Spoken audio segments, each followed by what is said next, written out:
And today our speaker is going to be Emily Zobel.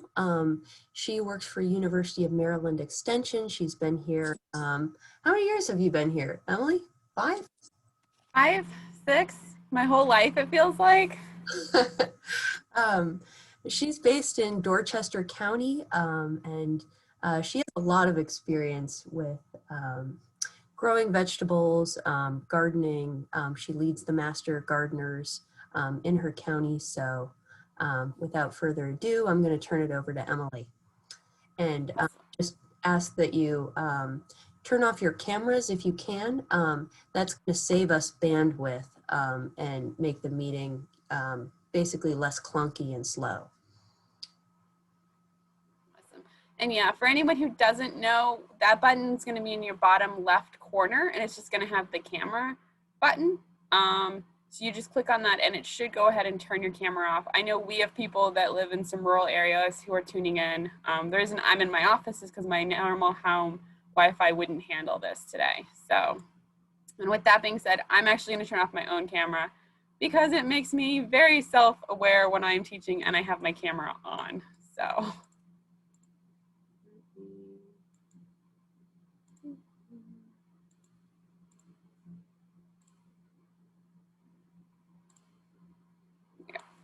Okay. So again, my name is Emily Zobel, and I'm the Agriculture Extension Agent for Dorchester County. My email address is right here. If you would like a copy of the PowerPoint slides at the very end of this, you can shoot me an email and I'd be more than happy to send it to you. If you have any questions as we go through, feel free to enter them into the chat room and I will answer them at the end or periodically as we go through this. So today's talk, we're mainly going to focus on just getting started with gardening. So a lot of this is going to cover some fairly introductory information with regards to gardening. So like, how would you get started? How do you plant it? How do you figure out what to grow? And then some basics, how to get those plants going. We'll continue this with a lot more information as we go through the series. So if you are a fairly advanced gardener, a lot of this might seem very elementary to you, but we're still happy to have you here listening in.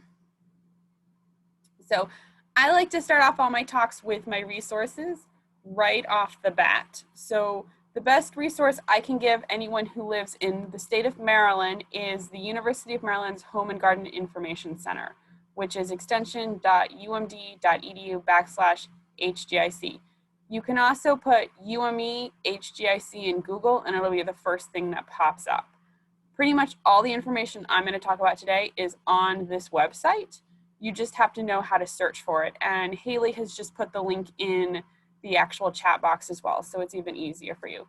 For those of you that do not live in Maryland, or if you do go onto our website and it doesn't have the information that you're looking for, you can definitely check out other local extension websites. So here in Maryland, if we didn't have it, I'd say check like Virginia Tech or Pennsylvania or Delaware. I also know Purdue and Clemson both have really good Home and Garden Information Center websites as well. Or just reach out to your own state and local extension offices to see, just because some of the stuff, particularly with plants and outside, is a little bit more regional specific. So you do want to kind of chime in. If you're looking for some basic information, the American Horticulture Society and the National Garden Association do have some good basic resources on their websites. They also are institutions and societies that do sell things though, so be mindful of some of the times when you're on their websites, they'll send you to things that they want you to purchase. So just be a little mindful of that. Your local library is also a great resource for gardening books. And a lot of the information that I'm going to talk about today, and we'll talk about through all of these seminars, hasn't necessarily changed really recently. So even some older gardening books from like the 90s and the early 2000s, even back to the 80s, will still be pretty relevant. So you can still check those out and take a look at those. Okay, so when you're deciding to plant a garden, there are a few key things that you kind of want to take into consideration. The first is, what's the purpose of your garden? So are you trying to grow flowers to make your yard pretty? Are you trying to grow vegetables to eat or fruit? Are you trying to do herbs? Is it to reduce your carbon footprint? Like, what's the actual purpose of your garden? We recommend that either way, or whatever your purpose is, that you start off small. I know a lot of people kind of jump into these plans of, I'm going to landscape my entire backyard this year, and they get really overwhelmed, and then they get really frustrated, and then they kind of walk away from it. So I do recommend start small and work your way up. And one of the best ways to do that is to start with a map or a plan. So I'm going to focus a lot on vegetable gardening for this talk, just because it is what we've gotten the most phone calls about last year and into this year because of the pandemic. But most of the things I'm going to talk about today can also be transitioned into if you're just doing basic landscape gardening. So if you're just trying to beautify your backyard through flowers and so forth. So taking some time to get some graphing paper and just mapping it out is really nice, because a lot of times people will go and plant seedlings and they'll say, well, these seedlings are, only an inch big, so I can plant them 2 inches apart and it's fine. Not realizing that the plant's going to grow to be, 4 feet tall and 3 foot wide. So you need to take into consideration that full size plant. So this is where mapping it out really helps. You can also group your plants based off of season. So if you are doing flowers, when is it in bloom? Or if you're doing vegetable crops, when is it going to actually start producing food for me? Maturity time as well. So which of my plants are going to mature quick, which ones are going to take longer? And if you need to do succession plantings in order to compensate for that. So if you or someone like me who loves green beans and wants green beans all summer long, you normally need to do about 2 to 3 to possibly even 4 plantings in order to do that. So you would do a planting, and then 3 weeks later you do another, and then 3 weeks later another, and then 3 weeks later another. Well, you don't necessarily need each planting to have its own space, because by the time you get to that third planting, the first planting is ready to get ripped up and replaced. So by mapping this out in both a time spectrum, you can sort of figure out how to conserve space and use what you have to the best of your ability. The other tip that I will give you guys with planting your garden is you always want to put the taller crops in your north and western side. That's because they will shade out your other crops if you put them anyplace else. So that's ideally where you want to put them. So when it comes to garden types, and we're not going to talk about like vegetable versus fruit versus this, but the actual how you're physically going to have your garden. In-ground gardening, container gardening, and then raised beds are sort of a combination between the two. So we'll kind of break down all 3 of these a little bit more in detail. So in-ground gardening uses your existing soil. It's nice because it doesn't have as much setup work. You basically need to remove your turf grass, amend your soil, and then you can plant right into it. It also tends to be a little less permanent. So if you are someone who is renting and maybe the person that you're leasing from is happy to let you continue living in that house for the next few years, but you don't know long term, like maybe I'm going to get a new job and move next year. So maybe they won't let you put in a raised bed or something like that. So these are a little less permanent, which is really nice, because then if you decide you don't want it there, it's really easy to sort of fill it back in and put your turf grass back. They do tend to be a little bit cheaper. You will need to spend some money on some organic amendments in most cases, just because our urban or residential soil normally is not high enough in organic matter to really do good vegetable production or crop production. Grass doesn't require a lot of really high nutrients, so you will still need to amend it in some way, shape, or form. Because you're not dealing with anything that's raised up, irrigation tends to be pretty easy too. We're going to talk a little bit more about irrigation and water use later on, but a soaker hose works really well in many of these, and it's really easy just to run a soaker hose through a garden that's straight in the ground. We do recommend, if you do in-ground though, that you still mound up, which is what you're seeing here in the picture. Let me get my laser. So you can see here's their turf grass, and they've made sort of a little ditch or a hedge rowing to kind of differentiate what's going to be their normal garden and what's their turf grass. So this helps to keep the turf grass over here, as well as to define what their garden is. And then as they've added in their organic amendments, mainly compost, they've raised it up a little bit. So this also helps by having these kind of little drainage ditches around here, because this allows water to drain off, because you never want any of these plants sitting in standing water either. So raised beds would kind of be the combination of between in-ground and container gardening. They have a few perks in that they do tend to have a longer growing season. They tend to warm up a little bit faster than just in-ground. They tend to stay a little bit warmer than in-ground, so you can sort of stretch your growing season a little bit further. Because they are higher up, you're not necessarily going to have kind of the grass weeds seeping in as much. They do also have better drainage because you've filled them with soil. That soil does tend to be a little bit looser, and therefore it drains. Particularly if you have a backyard that's sitting on like a lot of clay, a raised bed might be a better option for you because of the drainage issues. These also tend to be great for access to the garden for people with disabilities or people with small children. Because you're not bending over and down on your knees as much, that tends to be a little bit better for certain people.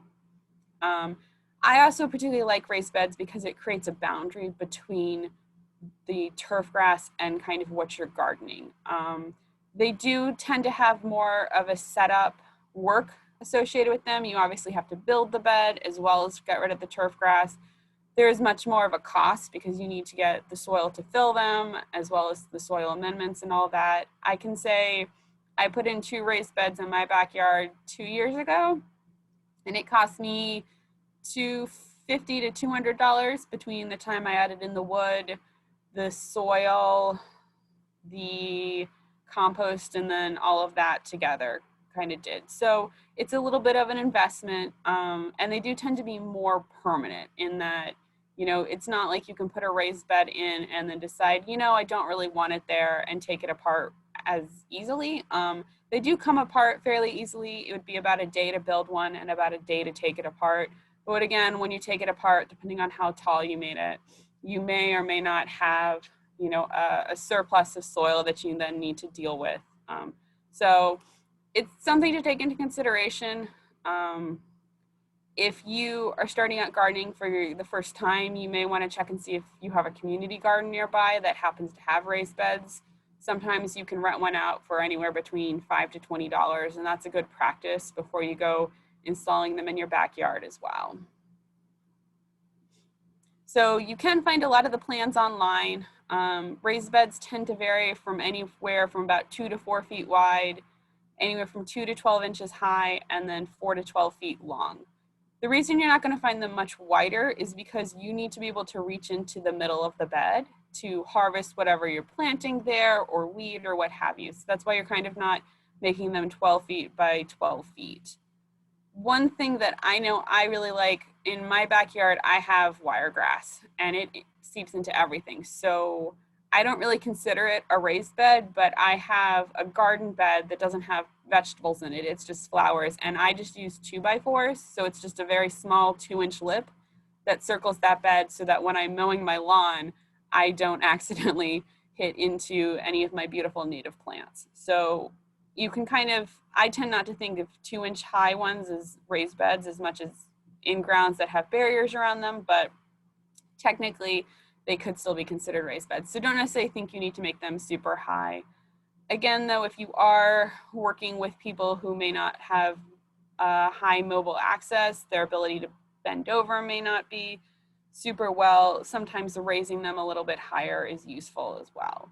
So most people tend to think of raised beds as being made out of wood, but you can basically make them out of anything. There are some that are made out of metal. There are some that you can make out of plastic. I will say, if you start getting creative with some of your non-conventional items being used for raised beds, you may want to consider investing in some landscape fabric.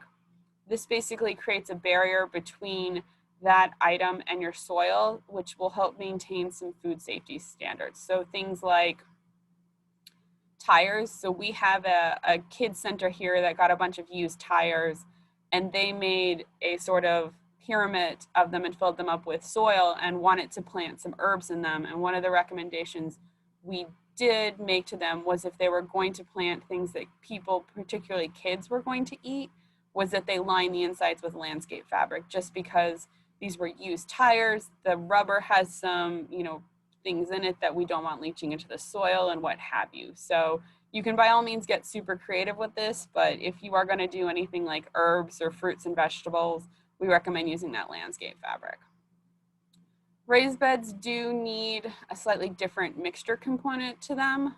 So we recommend a 50-50 soil to compost mix. So this would just be topsoil. Ideally, when you're doing a raised bed, you want to calculate how much you need, and it's normally cheaper to order it in bulk coming from like a truck than it is to go to like your big box store and buy the bags of topsoil. You can definitely go buy the compost in bags if you don't know of a place locally that makes it, but you want to make sure either way, whatever you're putting in there shouldn't be sopping wet. It shouldn't have a weird smell or a weird color to it. If it does, then I would take it back and see if you can get a better option.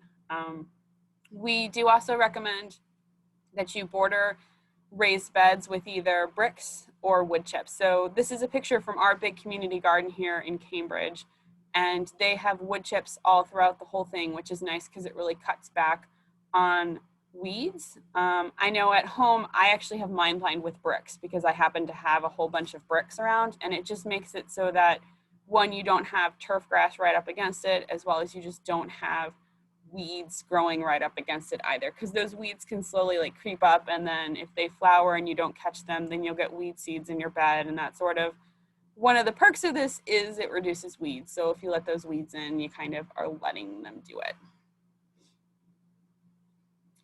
So container gardening is the last one that you can kind of pick from. And I'll be the first to admit, I do all three types. So I have container gardens sitting on my patio, and then I have my raised beds for vegetables, and then I tend to put flowers in ground. So you can definitely do a combination of all three. I recommend playing around and trying all three, but these are really great if you don't particularly have a lot of outdoor space. So if you are limited to a patio or a deck or balconies, container gardening is perfect for this. They're really easy to set up. The first time you have to rip up really bad wire turf grass, you'll want to go back to container gardening because it's so easy. You just literally are putting potting soil mix into a container.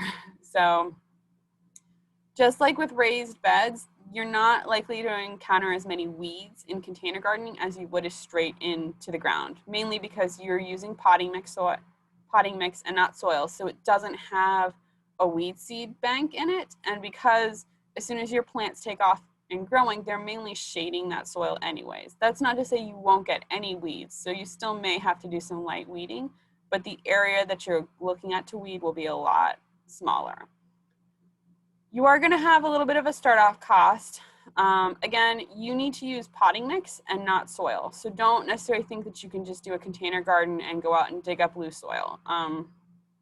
Soil itself, while is great for in-ground and kind of mixed into raised bed, doesn't necessarily have the right properties for being in a container. It tends to be a little too dense for a container versus potting mix is very nice and light and fluffy, as well as potting mixture allows water to drain a lot faster.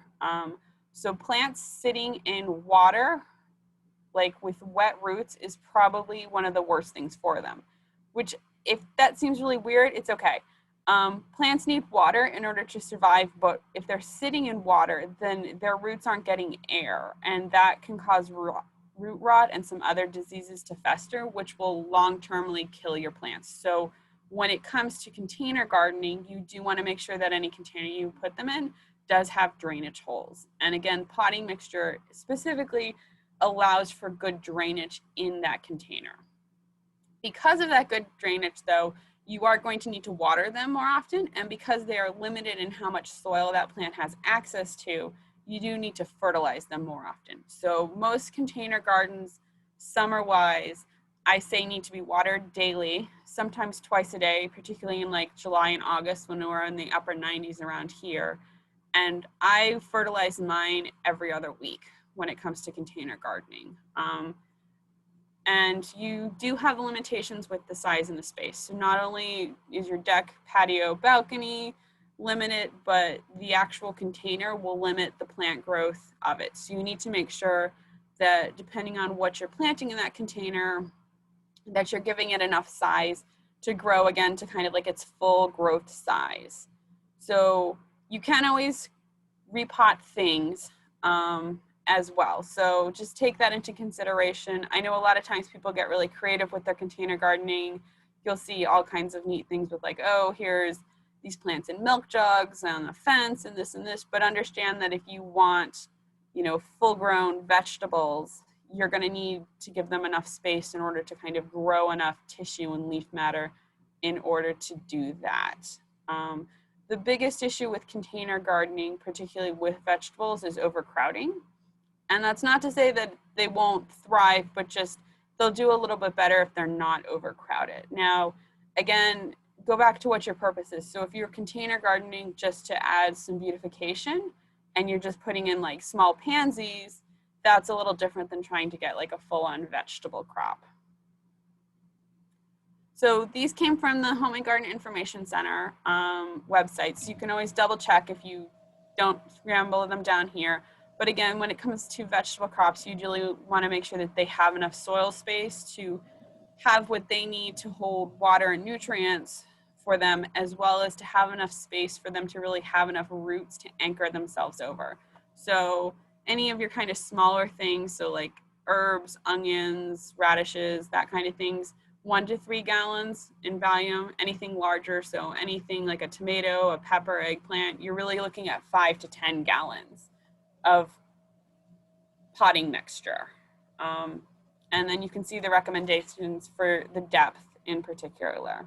So, and I will say, my mom lives in a condo and she had 2 tomato plants in a 10-gallon pot and watered them and fertilized them pretty regularly and got a very good flourish of tomatoes off of them. So it is possible to do as long as you're taking care of them. And the biggest thing for container gardening, again, is just making sure they get enough water. So once you kind of know what type of garden you want between those threes, you want to pick a location. Now, obviously for container gardening, you can kind of move them around a little bit more, but ideally you want a place that's level. If you do not have a level one, you can sort of do a pseudo raised bed where you potentially dig into the ground a little bit to level it out. For any of your food producing plants, you really want 6 to 8 hours of full sun. If you're doing flowers, you want to kind of look for what type of sunlight they want. So we do have some flowers that are preferred shade versus sun. So you just want to take that into consideration. For your soil, the best thing that you can do is get your soil tested and then see how to go about amending it as needed. And we'll talk a little bit more about that in a sec. Water is another big one. So any place in your property that has a low-lying spot that water sits, you do not necessarily want to put anything like a vegetable garden there. That's an ideal spot for a rain garden, but not necessarily anything else. For vegetable gardens or food gardens in general, again, those plants are going to need to get watered probably at least every day, or if not every other day. So if you have to haul out a watering can to the back corner of your property and you have to do it multiple times, that might wear down on you and you may stop engaging in it. So I recommend investing in a soaker hose, which is what you can see in this picture here. I would also say that this lady, while she's using a watering can, is using it improperly. If you pour water down on the top of your plant like this, you're going to encourage diseases. So if you do need to use a watering can, you really want to water the soil down around the base of your plants. And then you do want to avoid putting anything right next to any large trees or shrubs, mainly because trees and shrubs tend to have shallow roots that spread out. So your plants will compete with your trees and shrubs, as well as you're going to have to dig through those trees and shrubs to really kind of amend and decompact your soil. So better off sort of moving a few feet away from any of them. So soil testing is one of the things that we encourage, and now is a great time to kind of go and get your soil tested if you are considering putting in a garden. We recommend it every 3 to 4 years. We recommend going to a professional lab versus going and getting the big box store kits. Those kits might cost you $10 to $20, but so would just be sending a sample off to a professional lab. And the lab is going to give you a lot better profile of your soil. So they're going to give you things like your pH, your phosphorus, your potassium, your calcium, and your magnesium. And more importantly, they're going to give you recommendations on how to actually amend your soil. So say your pH is off. The professional lab is going to tell you what you need to do to amend that pH. If you go and get one of those kits from Walmart or Lowe's and you put it in and you find out, okay, I've got green soil, and then I say green is, 6.3. Well, what does that mean? And how do I change it? So this is why we recommend it. And if you go to University of Maryland Extension's Home and Garden Information Center, we have an entire section on soil testing and recommendations of local labs that will test your soil. And their prices generally run from about $10 to $20 by the time you ship it. For those of you that don't live in Maryland or the Mid-Atlantic, I would reach out to your local extension office to get information about soil testing labs from them, just because every area across the United States uses a slightly different test based on the different types of soil that you have. So if you live in California, you're better off getting it tested at a lab out there than sending it all the way to a lab here in Virginia. Most of these labs have a turnaround time of about a week and a half. So it's well worth your time. You can either borrow a soil probe from your local extension office or just use a hand trowel. You're going to want to take 7 to 8 samples throughout the area you're going to put your garden, mix them up in a plastic bucket, and then you're just going to send out about a cup to 2 cups in a paper bag. And you can reach out to your local extension office about getting soil testing bags as well. Okay, so once you get back your soil test results, they're going to give you some recommendations on how to go about amending that. When you do figure out what products you may need, whether it's sulfur or lime in order to adjust your pH, or maybe gypsum to deal with some salt or what have you, always read the product label, because that's going to tell you how to correctly use it. So sometimes these products need to be applied to damp soil. Sometimes they need to be applied to dry soil and then dampened afterwards. Sometimes you can only apply so much at a certain time, and you may need to do a few applications over the course of a few months without potentially damaging your soil and your plants potentially going into it. So please read those labels. As well as amending, you also always want to loosen up any soil. Particularly anything that's been in turf grass is probably compacted.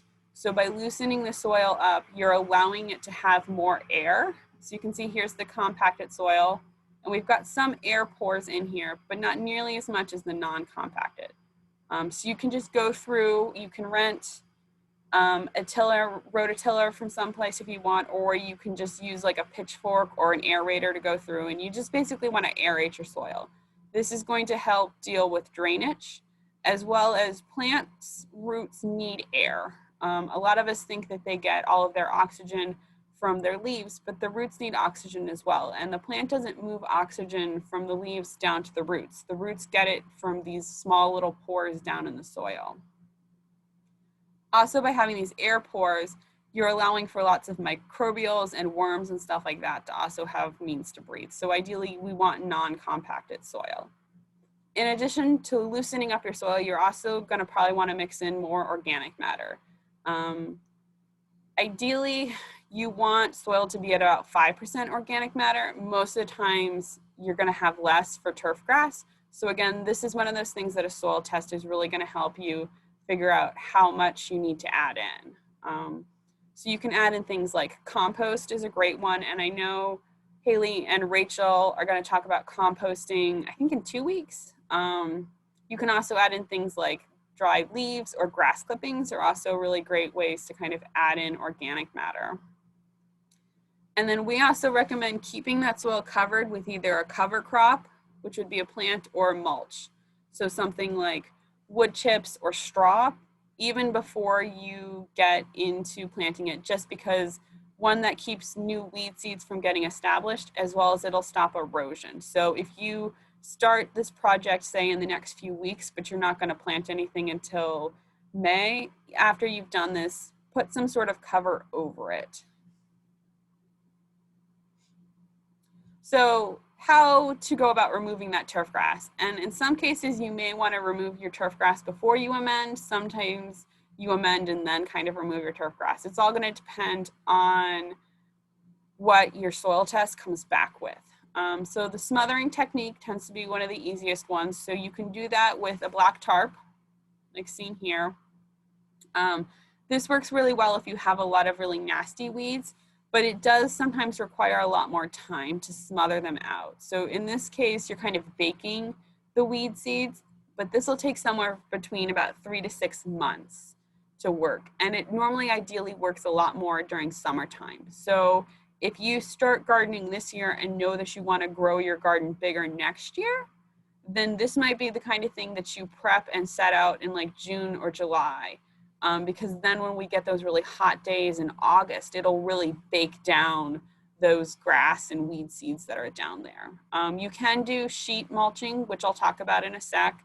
And you can start doing that sooner and kind of plant a little bit into it. And then the slice and loosen method is also good, but it's a little bit more labor intensive. So we only recommend that for kind of smaller gardens. So sheet mulching is a really cool one. This is also, it's kind of a minor version of what's called lasagna mulching, which is when you would do this, but you would layer it a little bit more. So the first thing I would recommend doing is going through and cutting your grass really short. So set your lawnmower to the lowest that you can and just run it over to cut that grass as short as you can. And don't bag those clippings, just let them fall straight down. Then you're gonna lay down some newspaper, but you're not gonna lay down like single sheets. You're gonna lay down like 2 or 3 sheets kind of together. You don't want it to be thick, but you want it to have like a few layers in there. You then wanna cover it with 3 inches of compost, and not potting soil, not topsoil, actual compost. And then from there, you can plant in some spring crops. So things like lettuce or kale or something like that. And what'll happen, particularly if you start this in sort of end of March, beginning of April, is the lettuce and kale can grow in these 3 inches very easily, and their roots will slowly work their way down and break down that newspaper. So by end of May, when you're ready to start planting things like tomatoes and eggplants and stuff, this should be broken down a lot more. If the newspaper's not fully broken down, you normally can scoot it off to the side and dig deep down into your soil still to plant, because you're going to need to dig a hole normally deeper than 3 inches for something like a tomato transplant, but it at least helps to break it up.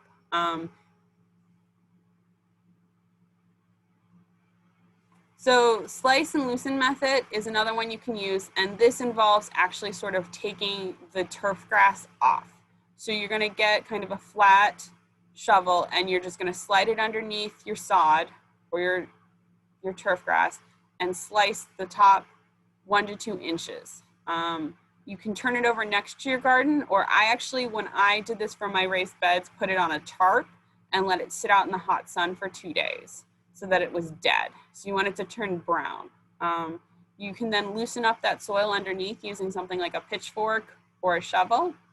And then you can spread in again 2 to 4 inches of compost, put all that turf grass, dead tufts back in. I tend to flip them upside down, mix in any other topsoil you have, and then you can plant and mulch right into that. I actually kind of like doing a combination of this with the with the sheet mulching, and that I'll rip up my turf grass, mix in mulching, flip this over, and then still put newspaper and mulch over the top of it. I also have wiregrass in my backyard, which is a little bit more finicky. So if you have just normal plain nice grass, you may not need to go through all of that. But if you are battling some sort of more aggressive weeds, then you may find that you need to do a combination of these.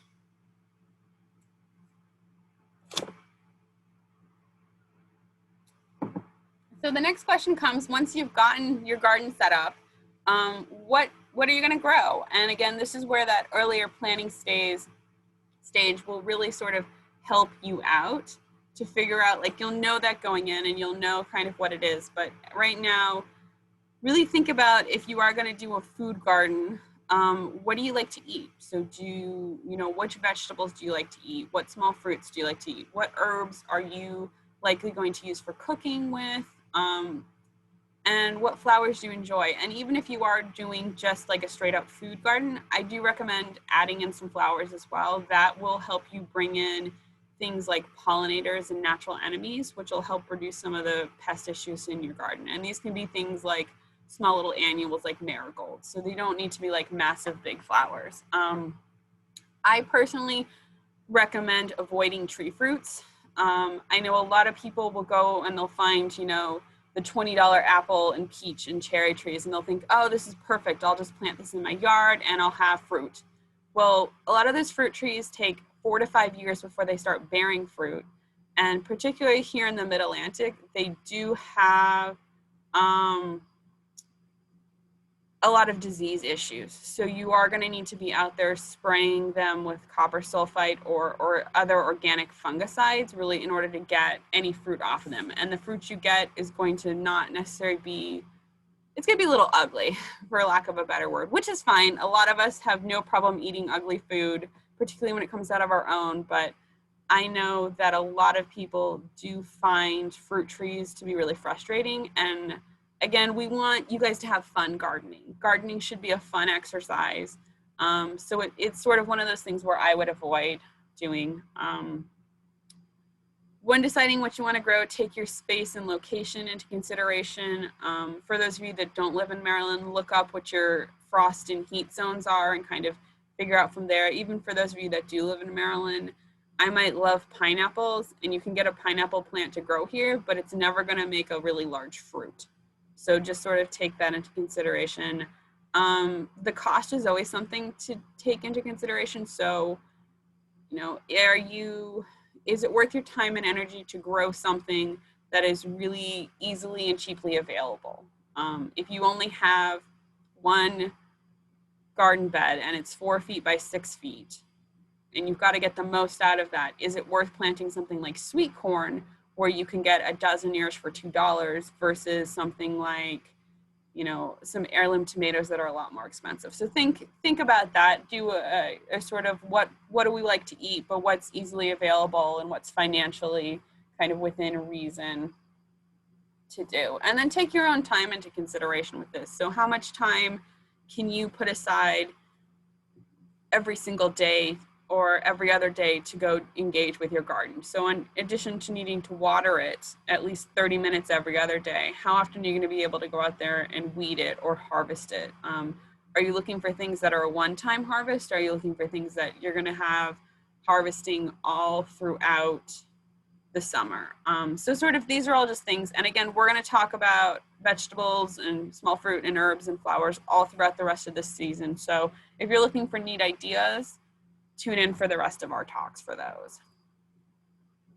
So I did want to spend a sec talking about a few terms that you're going to see on seed and plant labels. So a cultivar is a specific cultivated variety of a crop. So tomatoes would be the crop, and then like Big Red would be the cultivar of that crop.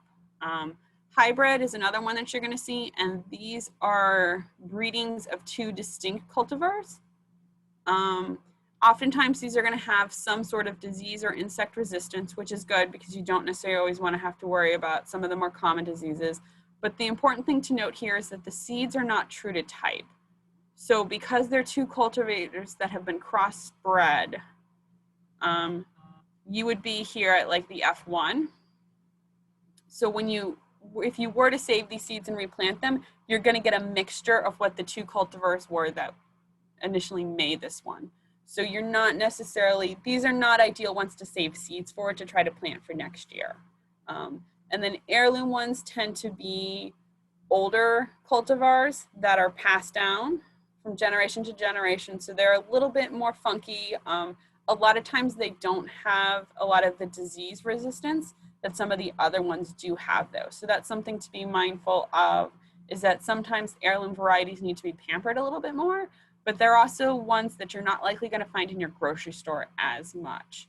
So I think that's kind of one of the neat things to kind of play around with. So if you did want to do something like heirlooms, tomatoes tend to be really popular because they're not normally found in things like grocery stores. So when you are doing a vegetable garden, one of the biggest questions we always get is seeds versus transplants. Some plants you're better off just direct seeding. Some you can do are better off doing transplants. And then vegetables and herbs are going to vary. I'm going to jump through the next ones quickly because I do want to get you guys an option to answer some questions. So whether you buy seeds or transplants, you're always going to have kind of a tab on them that's going to have a lot of planting information on them. So that's going to give you things like the depth, the spacing, how long it's going to take it to germinate, how many days it's going to take it to bear fruit. So take some time to read this over on any of your seed packs, or the little tag on the transplants will normally have this.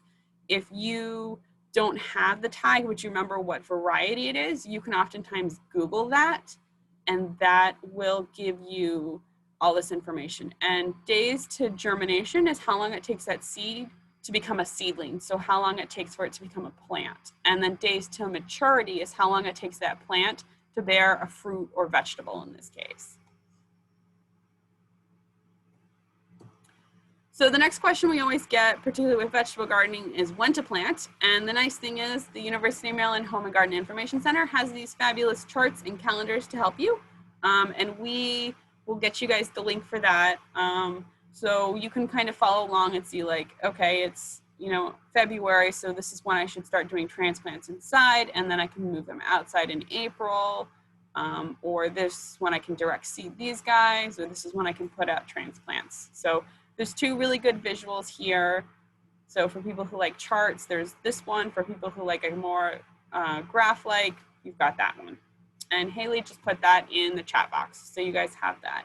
And again, if you don't live in Maryland, you can definitely look this over. It's definitely a great resource, but I would sort of reach out to your own extension office to see if they have something that's a little bit more centered to your area. If you live north of us, you're going to need to wait longer. If you live south of us, you can do it a little bit earlier. So you can start your own transplants inside. You do need to get the timing right. And this does take a little bit more time and energy. So it's a back and forth. If you are doing a large garden and you're doing lots of the same thing, this can be a good money saver. If you're just doing a small garden and you're trying to do a variety of things, I would recommend just buying transplants, because by the time you go through all this energy for it, you're gonna probably spend more money than if you just went and bought 5 or 6 transplants at the store. And you can also always check around to see if you have any like local gardening clubs or any place like that that's selling transplants. So you do want to use a seed starting mix if you are doing your own transplants. Again, this goes back to kind of the same thing with the container gardening, is that seed starting mix is sterile, first of all, so the seeds will germinate really well because they won't have to worry about bacteria or diseases. But they also have good drainage and good air circulation in them compared to just plain old soil outside. Once you've sown the seeds or put them in the soil, you want to wet the soil and then move it to a warm location. Normally someplace like over your refrigerator or above your dryer works really well. And then once the plants start sprouting, then you want to move them into a bright location. So put them someplace where they can see like a sunny window. And then a few weeks before you actually start to move them outside, or a few weeks before you plant them outside, you want to go ahead and let them know what it's like to be outside. So you just want to put them outside, normally in the shade on a warm day, and then bring them in at night, and then do it again the next day. So you're it involves a little bit more babying. I'll be honest, I don't normally start my seeds. I just normally buy transplants, unless I'm doing a large scale experiment, in which case I have access to a university greenhouse to help me do all this. But for basic homeownering, I generally think starting out transplants, just buying them tends to be the easier thing to do. But if you have a bunch of seeds and you want to play around with it, you definitely can try. I'm gonna actually skip this because we'll talk about that later at another time. So some other just good general tips would be things like mulch. So you can use the kind of landscaping mulch, but just a bale of hay or straw, as you can see, has been spread out around these tomato plants. And this is going to do a few things. One, it's going to keep the moisture in that soil. As these break down, as the mulch breaks down, it's going to release more nitrogen and nutrients in, and it's creating a barrier for weed seeds. So it more or less prevents weeds as well. And a bale of hay or straw is normally like $5 or $6. So again, you always want to water at the base of the plant. You're going to fertilize as necessary. So this is not something like your turf grass where you're going to necessarily set on a routine, but a soil test will help you figure this out. If you need support for things like tomatoes and peppers and cucumbers, we recommend putting them when you do the transplant so that you don't worry about damaging root systems, and then monitor them regularly for problems. Things like diseases and insects and leaf discoloration and stuff like that. The sooner you detect it, the sooner you can figure out what is the cause of it. And that's where University of Maryland Extension or your local extension service can really come in handy. At our website, we have the Ask an Expert tab where you can actually email in questions that you have. So before you sort of assume, oh, it must be a bug and go out there and spray an insecticide, reach out to us and we can help you problem solve. Because a lot of times it's something like it's not getting enough water or it doesn't have enough calcium or something like that. So with that, I am going to do a small little shout out. So in addition to our backyard gardening things, we also have some webinars coming up specifically on starting seeds, which is why I didn't necessarily go into a lot of detail with them here. So you guys can check that out. And I will take any questions anyone has for our last 10 minutes.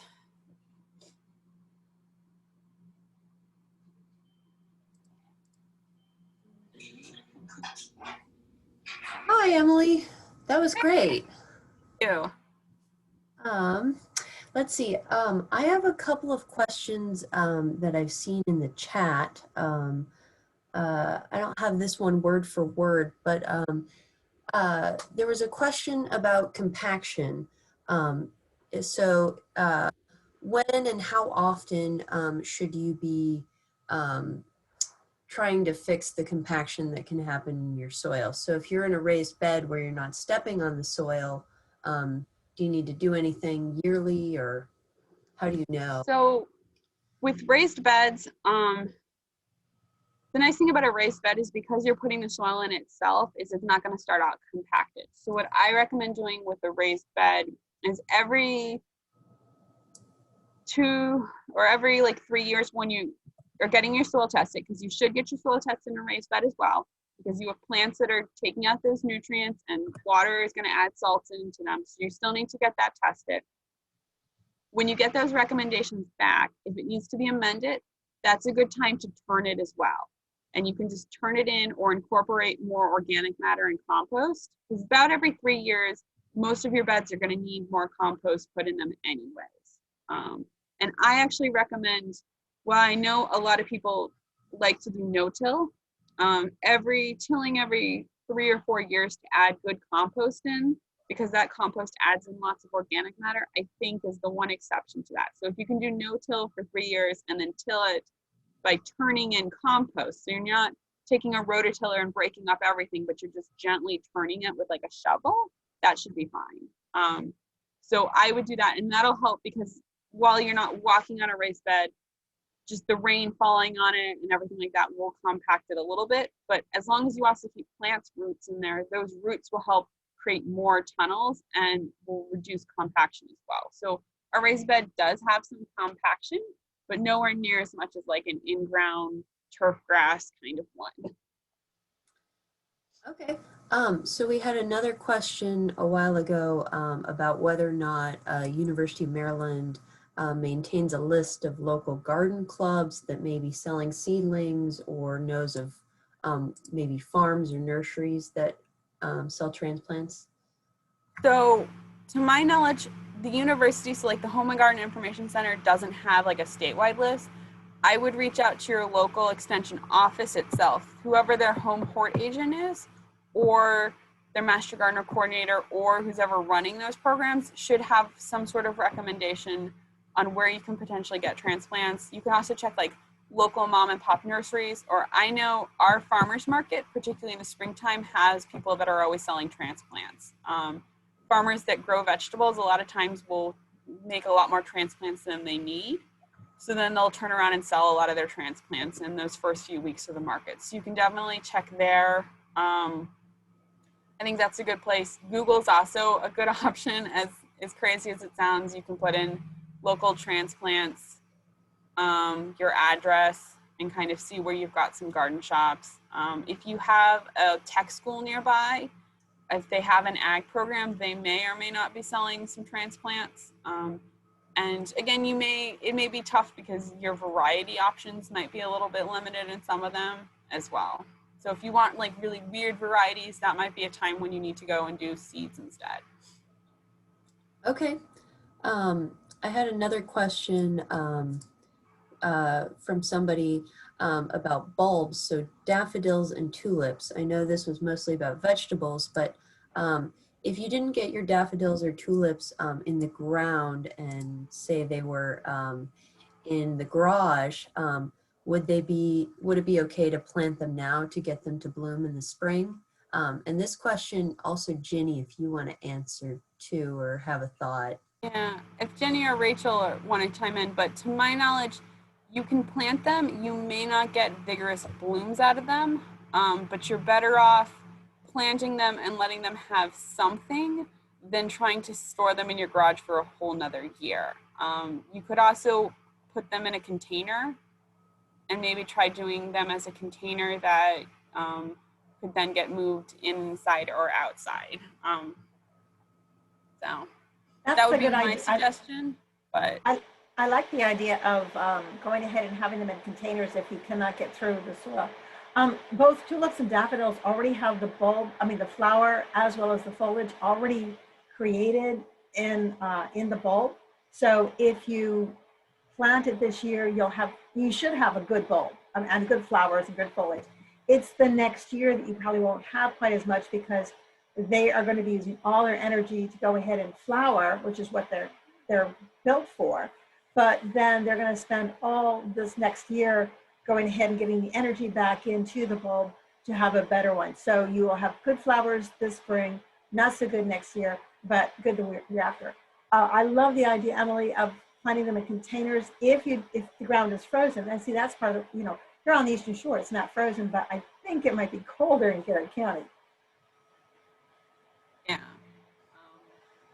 that's also a good question that you could submit to the Ask an Expert on the HGIC website with your specific location. Because again, living here on the shore, I'm kind of dealing with a different climate than anyone living out in Western Maryland, or if you're living in Pennsylvania, or some of the other wide variety of locations that are joining us today. I'm so excited for all of you guys. Emily, do you see all these? We've got quite a few questions in the chat. Yeah. We just had one about biennial flowers. Well, biennials, basically, the first year you get a rosette of foliage. So things like foxgloves will give you a really pretty rosette of flowers that are going to be really nice. And then the next year, that's when they bloom. So you always have to, like when you're thinking about a tomato plant, how big that tomato plant is going to eventually get, you have to do the same thing with your perennials, the biennials. Some of them are not that large. It looks like, right, she was wondering how large they would get. I think it really depends what type of biennial it is. Absolutely. Yeah. So again, anyone who wants a copy of this PowerPoint presentation, my email address is on here. Shoot me an email. I probably will wait and send it out tomorrow because we are duplicating this again later tonight at 7 o'clock. So what I'll probably do is just put everyone's email address in one email and shoot them out tomorrow. But if you want a copy of this for any of the information, just feel free to shoot me an email and I'm happy to do that. I know there was a question about treated wood that I think I saw came up a few times. So treated wood's kind of a weird thing. So We used to treat wood with some chemicals that leaching into the soil could get absorbed by vegetable plants and incorporated into like the leaves and the tissue, so it's not recommended. The newer methods aren't as toxic, but if you go into a big box store and try to buy treated wood, they're still not going to sell it to you for a vegetable garden. I'll be honest, as someone who has done raised beds for a few years, I have mine that have been in the ground for a few years, 5 to 10, and they didn't start to rot. And when they do start to rot, my old advisor would just add wood to the outside and just widen it a little bit more. And he said that that worked just fine. So it's sort of a personal taste. I probably would not recommend treated wood. I'd go with something that's a little bit more resistant. If you did really need to use treated wood, I would line the edging with landscape fabric, just because it's hard to figure out what type of treatment they've done on the wood. And again, places, as soon as you say it's vegetable gardening, may not opt to sell it to you. It's the same thing with cinder blocks. I know cinder block gardens have become really popular, and they used to have ash in them that was a carcinogen. So people, again, would say line them with landscape fabric. So again, just line the sides and you're fine. So I tend to proceed on caution. So if you need to get some landscape fabric, line the sides of it, and then you're good no matter what. You want it open to the bottom so that your plants can hit the soil, but just line that. Likewise, if your property potentially was someplace that was a little bit more urban, with your soil test, you may also want to do some extra things for things like heavy metals, and like, it's not arsenic. I want to say it's lead. I think it's lead, right? Yes. Yeah. So some extra precautions like that as well. One person said that they had a lot of weeds, invasive grasses and invasive weeds, and was wondering about fabric around the vegetables. I would say that if they've got that, I would go ahead and put the fabric down and then put the raised bed on top, or a large or some larger containers. Because if you just go ahead and put the fabric around the raised beds, the invasive weeds and invasive grasses will go right into the garden because of all the wonderful nutrients that you're adding to it. Yeah, I think with that, if you're gonna line the bottom of your bed with landscape fabric so the roots can't get down, you're gonna need to make sure you make it a taller bed. Would be the only precaution, so that you have enough soil there. Your other option is to do just a traditional container garden for a year or so, and then really that's when you can do like the solanaceous. So you can get that black tarp, you can tarp out the area, you can bake those weeds, you can till it, you can let them come up, you can bake and till and bake and till. And you can find directions online as well as on our website on how to do this, but you can really knock down that and then put your raised bed down so that the plants have access to the soil if you don't want to do a really tall bed. One of the questions was to use wood chips. And I think if you were going to use wood chips, you'd want to use them on the outside. If they're fresh wood chips, as they decompose or compost, they actually rob the nitrogen from the soil, which would mean they would rob the nitrogen from your plants. But if you're going to use them around as a apron around your raised bed, that would be just fine. They also had a question about should you, do you need to sterilize and kill potential bug eggs with boiling water for a seed starting mix? And most seed starting mix are sterile, so I don't think you'd have to do that at all. Yeah. No, your seed starting mixes should be sterile, so you don't need to do anything to sterilize them. I would recommend at the end of the year, whatever you didn't use, I tend to just mix in with my normal potting soil and buy a brand new starting seed mix every single year. Just because if you do leave it outside, you risk the possibility of it getting contaminated, so it's better just to buy fresh seed starting mix every single year. So we had a couple other questions, just real quick. What's the best kind of tomato cage for a variety that gets very tall? And then what size container do you recommend planting sunflowers in? So sunflowers, because they get so tall, I would probably wager putting them in a larger container that's tall as well, and then putting some smaller plants around them so that you could do that. I mean, we had sunflowers in our raised beds at the container garden, and some of them got to be like 10 or 12 feet tall because of the variety they were. So check and see what variety you are growing. Sunflowers are also a really easy one to just do straight into the ground. The biggest issue is just making sure that they don't get run over by a lawnmower. So I'd recommend if you can do in-ground for them, I think in-ground works best for them. But if you are someplace like in an apartment complex and you don't have that option, I would just make sure you go with a really tall container. And you may potentially want to do like a dwarf variety that only gets a few feet tall. And What then, about the, oh, yeah. oh, Jenny, do you have a thing for the sunflowers? I was just going to say that some sunflowers have like only one flower head, and there's a lot that have multiple flowers off of a stalk. And I think if you're going to grow it in a container, one of the multiples would be really good. There's a lot of wonderful garden seed catalogs out there. You can go ahead and spend a lot of time dreaming over. But I also agree with Emily that I would say at least the smallest I would go would be a 5-gallon, but I think that that would actually be too small for sunflowers. And you know, again, like Emily says, they're big, so they need a lot of room. And also the reason why I would go for a 10-gallon is they're large and we have wind and you don't want them to blow over. Mm-hmm. Yeah. I can't recall if sunflowers do one big taproot or not, but that's sort of a bigger thing where if you have a crop that does have one big taproot, you really need to make sure you give it enough space vertically for that taproot to really go down. So something, I've never tried sunflowers in containers, so if you do try, let us know. I'd be curious to see how that turns out. There's one called Big Smile that is a miniature sunflower for containers and garden beds. Perfect. So I can see there's a question about the tomato cages and supports. So if you're just growing like 1 or 2 or 3 tomatoes, cages are really ideal. Just the plain wire ones that you can find at like the big box stores tend to work really well, I find, especially if you're cutting back and pruning your tomato plants. So tune in for the vegetable talk and we'll kind of cue in a little bit more on tomato care with that. If you were doing like a whole row of them, you may be better off getting stakes and tomato twine and then tying them up.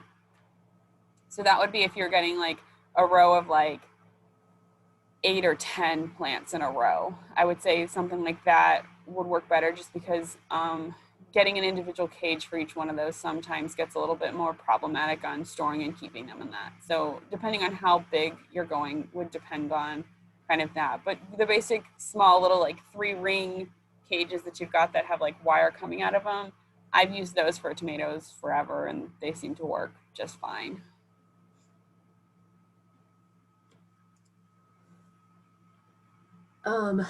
So there's a question that just came in about recommendations for keeping newly planted beds warm in the spring when there are temperature fluctuations. So Ginny kind of already got that. So floating row covers work really well to do that. So this would just be like some plastic that you would put like a few stakes out there and then you would just set it on top. So it's not laying directly on the plants, but it would go fully over the plants and the bed as well. And like that a mini hoop house, right? Yeah, so it's like a mini hoop house. I've seen people do them where, yeah, you just sort of go get like little wood stakes and you kind of just, because you don't want it laying right on your plants per se, but you just want it to create like an insulated bubble. People have done bigger ones where they've built like box cages over them. If you're doing something really small, I haven't tried it. It's one of my plans to do this year when it warms up a little bit more for kale and lettuce, but I've seen people that have just taken like bags of compost, poked holes in them for kale and lettuce, and then just put the plastic Tupperware containers upside down over them to use them as mini greenhouses. So I thought it was pretty ingenious. I haven't tried it yet, guys, so I'm going to try it this year. Check back in next year and I'll let you guys know how it works. But it's not anything that's basically going to create like an air pocket next to those plants. Should keep them a little bit warm. Likewise, our weather around here is so wonky, so we did get those frost days in March last year. So that would be one of those times when you would then say, okay, a floating glow cover or even like a tarp or something over them the 1 or 2 nights when it gets really cold should do okay to help make sure that they don't freeze too much. You can spend a fortune on those really beautiful glass cloches. Yeah, you could build a greenhouse. There you go. All right, if there are any last questions, if we haven't answered them, just copy and paste them, put them back in the chat. Otherwise, I think we're about ready. Oh, so is this a series that we're doing every year?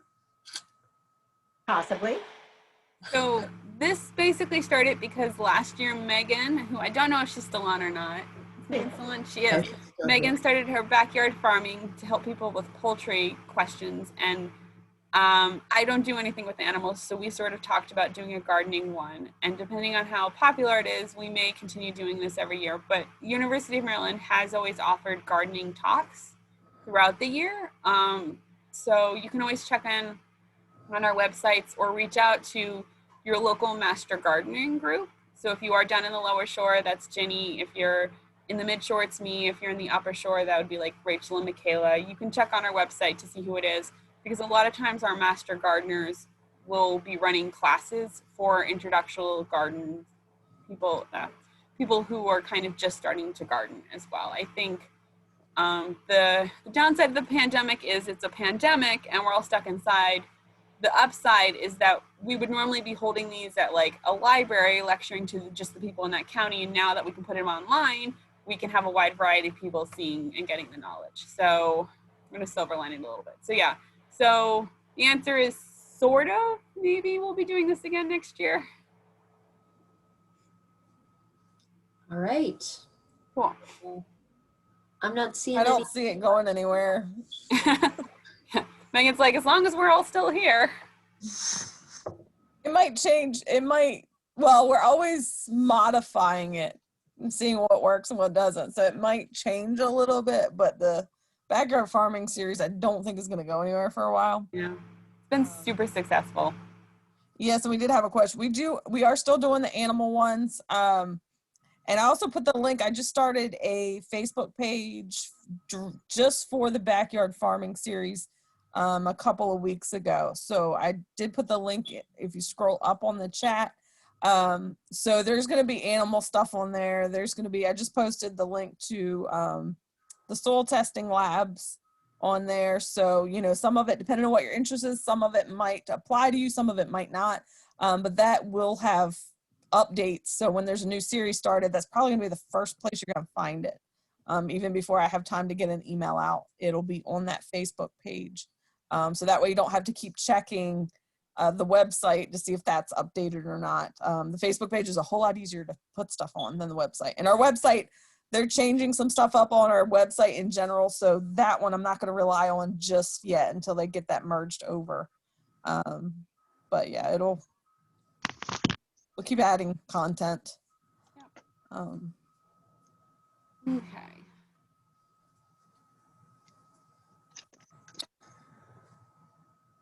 Well, I think that's everything. So thank you all for joining us.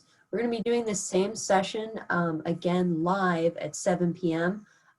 Eastern time if you missed this one, or if you want to recommend it to a friend. And yeah, see you then. Bye, everybody. Take care, everyone. Happy gardening. I'll put the link. I'll put the link in there again. Oh, yeah. Oh, cool.